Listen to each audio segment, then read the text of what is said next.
8 de março, Dia Internacional da Mulher. Eu não consigo dizer Dia da Mulher porque todos são os nossos dias, inclusive dias de batalha, dias de enfrentamentos e dias em que a gente precisa buscar a consciência do panorama para transformar a nossa realidade. Porque quanto mais consciência a gente tem, mais a gente consegue se transformar e também dialogar com o todo.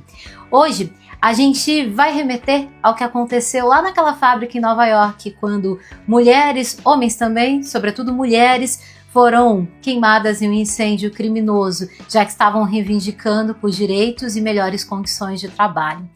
Então, gente, eu prefiro ir um pouco além da comemoração, porque eu entendo que ninguém vai comemorar nem bebemorar essa data. Porém, devemos celebrar no sentido de tornar célebre, tornar conhecidos os motivos pelos quais a gente tem que usar essa data como revisão, para a gente entender as nossas conquistas, os perigos e as oportunidades que temos diante de nós. Quero aproveitar esse espaço de troca para falar sobretudo sobre as mulheres no audiovisual, porque muitos são os nossos desafios. Pensando em Brasil, somos mais de 50% da população e apenas 20% das mulheres que trabalham no audiovisual. E aí eu estou falando das áreas técnicas, estou falando de liderança, estou falando também de contribuição artística.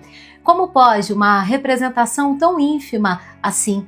E falando um pouco da minha trajetória, eu começo a trabalhar como atriz e ali eu enfrentei inúmeros problemas sem saber que eu estava enfrentando. Acho que o primeiro deles é fazer parte de narrativas que ainda têm uma perspectiva muito do homem como protagonista de todas as histórias pela reprodução social. Toda vez que a gente fala de artes, de cultura, há também um movimento de que se transforme em uma lupa da sociedade para questionar e também mostrando os padrões de cada época. E aí eu fui me confrontando com isso. Logo eu comecei a trabalhar como apresentadora também e a questão da minha imagem ficou um pouco mais evidente, porque assim, eu era cobrada a emagrecer cada vez mais. E eu, às vezes, tinha que usar o figurino quando mostrava alguma parte do corpo para ser analisada pelos produtores, se estava bom ou se não estava. O meu cabelo, por exemplo, que eu usava cacheado, porque é o meu cabelo e eu o amo, assim, eu precisava alisar, precisava fazer escova para me apresentar em alguns casos. O detalhe é que os meus colegas homens, eles não tinham os corpos vistoriados, nem o cabelo pré-determinado sem função estética, porque o meu corpo, a minha imagem está a serviço das personagens que eu represento, sim, mas nesse caso não tinha justificativa e aquela época eu não entendia nada disso e eu me adequava, porque eu entendia que se eu me adequasse eu aproveitaria aquela oportunidade e poderia criar outras tantas oportunidades. E assim eu fui muitas vezes me afastando das minhas escolhas, das minhas preferências, da maneira como eu queria me apresentar para o mundo, porque eu entendia que eu precisava sempre fazer aquilo que esperavam de mim.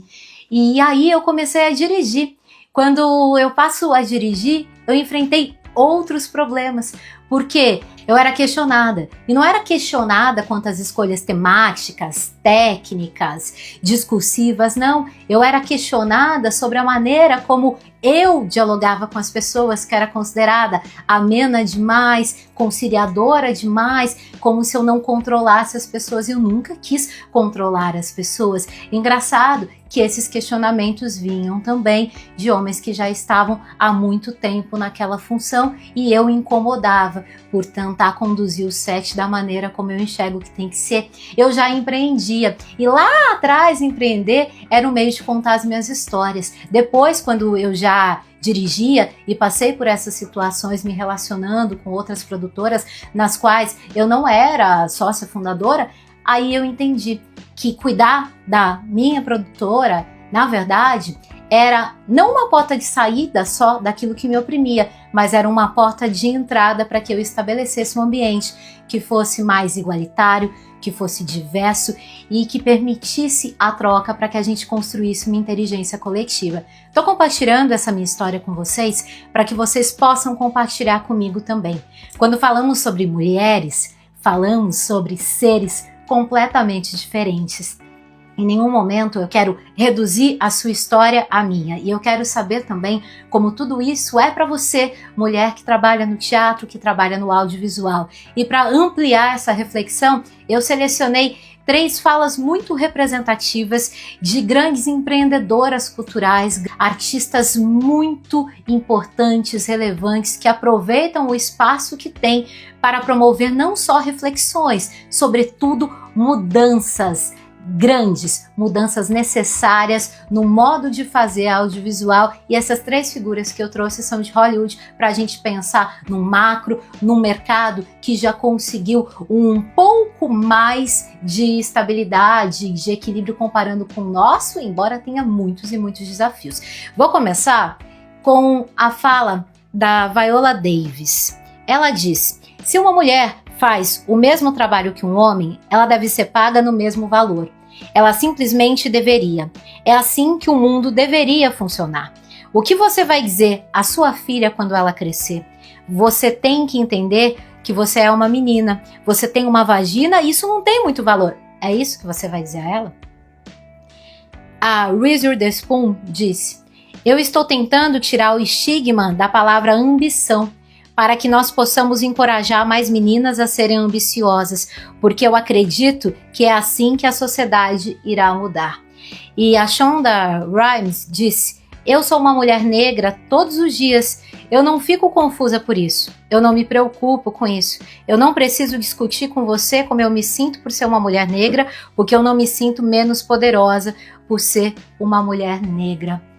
São pensamentos muito importantes da gente refletir. Eu espero que em 2025 a gente possa se encontrar em outro vídeo, aí sim, para comemorar as conquistas em relação a 2024 e que possamos pensar juntas em caminhos para os novos desafios que vão surgir. Eu sei que a gente não vai transformar essa realidade de um dia para o outro, porém, com consciência, entendimento de que nós somos múltiplas, multipotentes e por isso podemos e vamos criar histórias inacreditáveis para que possamos ver no mundo as mudanças que a gente quer a partir daquilo que nós somos. Então vamos juntas!